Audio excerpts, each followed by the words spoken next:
So let's get into it right now, ladies and gentlemen, with MaNa up 1-0 over Axslav. Now, Axslav really surprised me because he has known to be the standard style Protoss in the North American scene, I want to say. He's always been that player that likes to play towards that end game, likes to play the positional game, but he goes and throws in the Dark Templars first thing. And you can see that as sort of a cheese, too.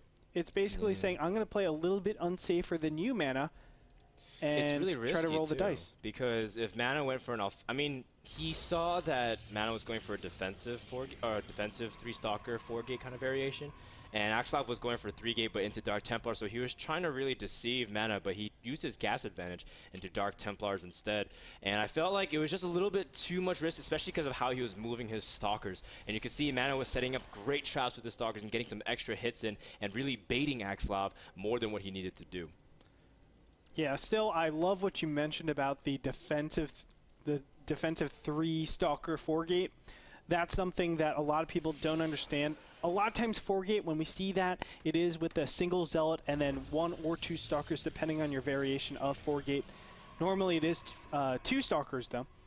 But going 3 stalkers, what it aims to do is catch the first probe when your opponent is going 4-gate, and then 4-gate yourself, so you still keep up in units. And then you have that extra stalker or whatever it might be, and you're really, really strong when the engagement actually happens. So I guess Axslav read that, said, okay, you're going defensive 4-gate, I'm going to try to do my Dark Templar. So in that theory, I guess it was theoretically correct, or at least a good assumption, but it didn't work out for Axslav. Yeah, it didn't work out at all, which is quite unfortunate, but again, Axslav has his map choice.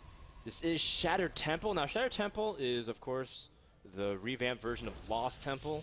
I remember back in the day, we just saw non-stop 4-gates PvP on this, especially Korean 4-gates, how big the main was, but that was before the Warp Gate nerf, so a lot of things has changed.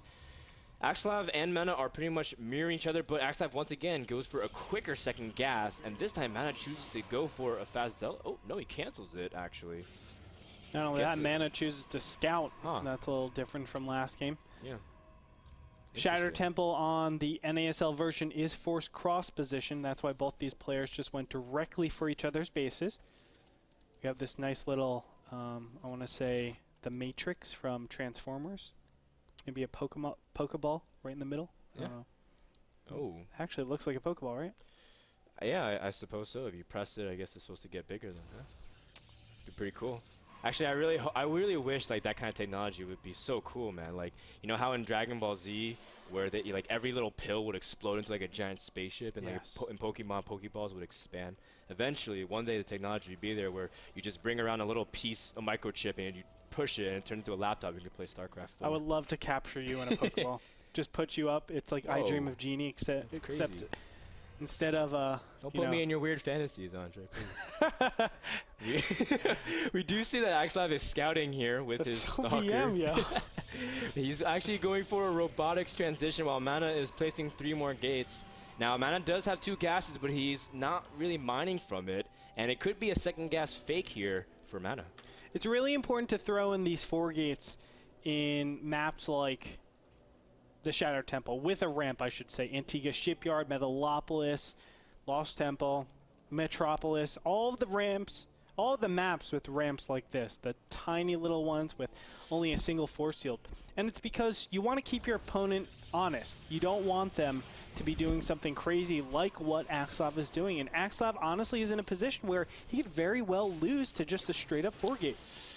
Well, looks like he's pulling some of his probes here. Tries to even get the surround on the stalker. Oh, no. Now it looks like MaNa got a little bit careless. He's trying to see if he can warp on top of the ramp.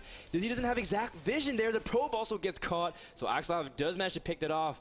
Will MaNa be able to get the warp and he needs? He's going to warp it on the low ground instead. Okay, he does have 2 sentries out. It will buy him a little bit of time. Should force shield that off. Very nice job. And now his main priority is to actually remove that pylon. If he could remove that pylon, that'll be a pretty critical move in defending this. He needs to wait until a single Immortal is out. Once the Immortal pops, he will be in a really great position. Oh man, Axslav actually got a little bit careless. He left 1 stalker back in his middle line. He could have been taking that pylon way sooner. MaNa, he is transitioning by getting a robotics, and he does have second gas that's been having one probe harvest from it, so he's not terribly behind in the gas count. But Axslav, look at this. He's expanding. Love this play. You know, I've been I've been fussing with PvP a little bit, and I do this build, right? It's the greatest build, Frodo. Let me explain it to you. So much. Let me explain it to you. You go no warp gates. Instead, you use that money and gas to get a fast robo. Okay? A lot of people look at that and they're like, "Oh, I'm gonna 4-gate you and beat you." No, no. I have my sentries. Yeah. I just protect my ramp, get my immortals, and then once you have Sentry Immortal, you're actually almost invincible in the beginning phase. Yeah, you can't die to anything really. It feels so strong, especially with the amount of sentries that that Axslav has. Now, the main thing that you're concerned with is, of course, Colossus. You're like, Colossus just craps all over these sentries.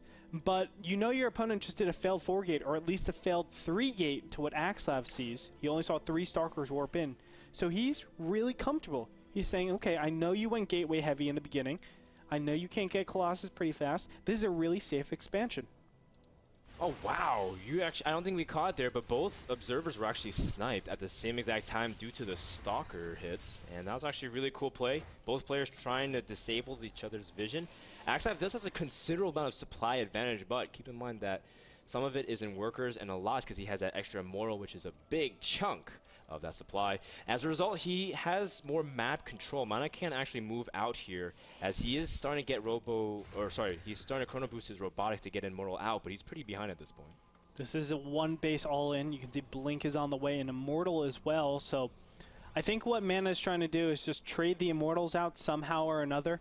Make sure that, you know, Axslav doesn't really have mortals to really do anything against those Blink Stalkers. Once that happens, it's Blink Stalkers versus non-Blink Stalkers. Axslav's in a great position. We'll see if that actually happens, because pretty soon Axslav, right here, this is probably one of the game-winning moves. And that sounds weird, but identifying your opponent isn't going for that natural expansion. You're saying, okay, he's all in. He's one base. One base, all in. Thank you. And it's important because Axslav, right now, he's scurrying also for proxy pylons, and he sees it with his probe.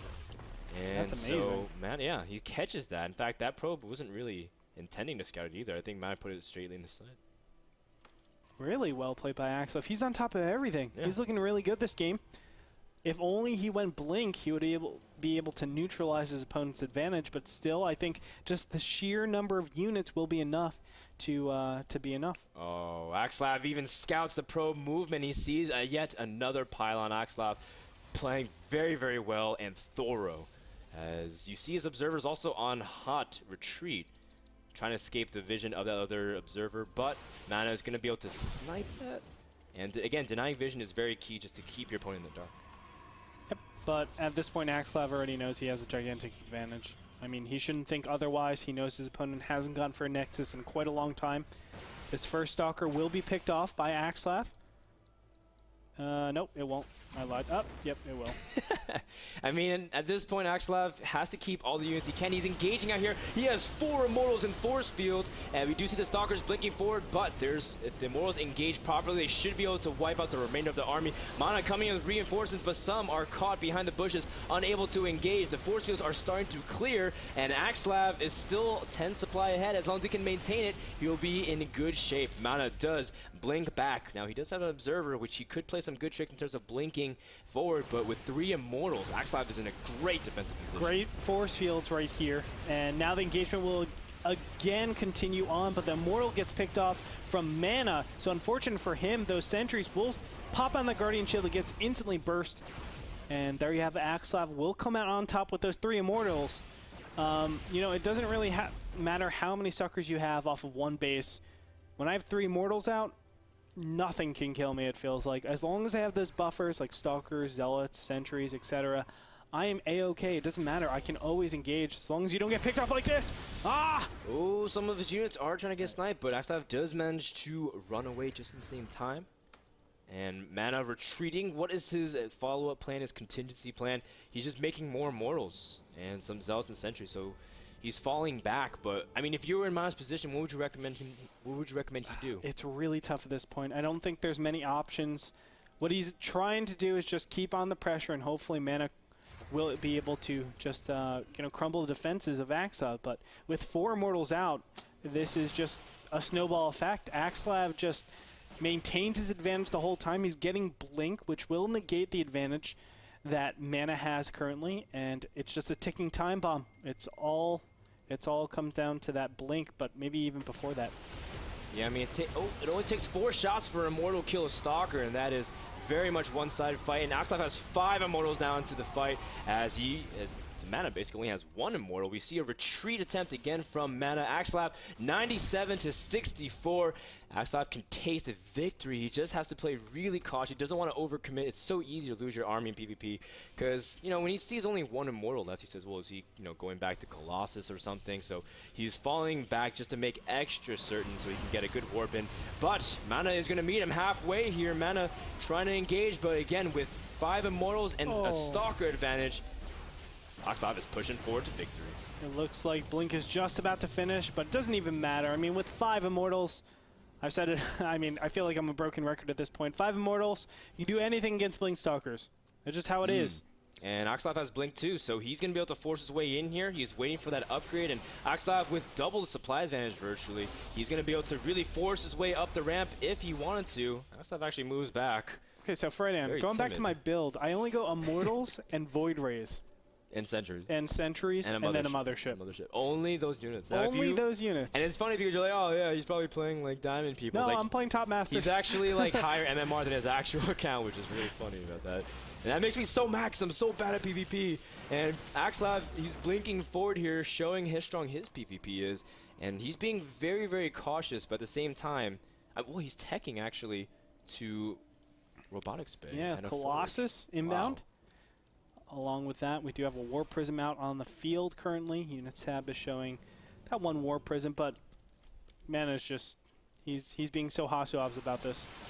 Yeah, he refused to leave the game. As you see another force field now, Axslav, you have Blink, man. You can go on top of the ramp. You seize the unit advantage with his Observer, and he's still not moving in. In fact, he's sending his Sentry to be the tribute of the army. We finally see another force field, a Blink, but only half the meat.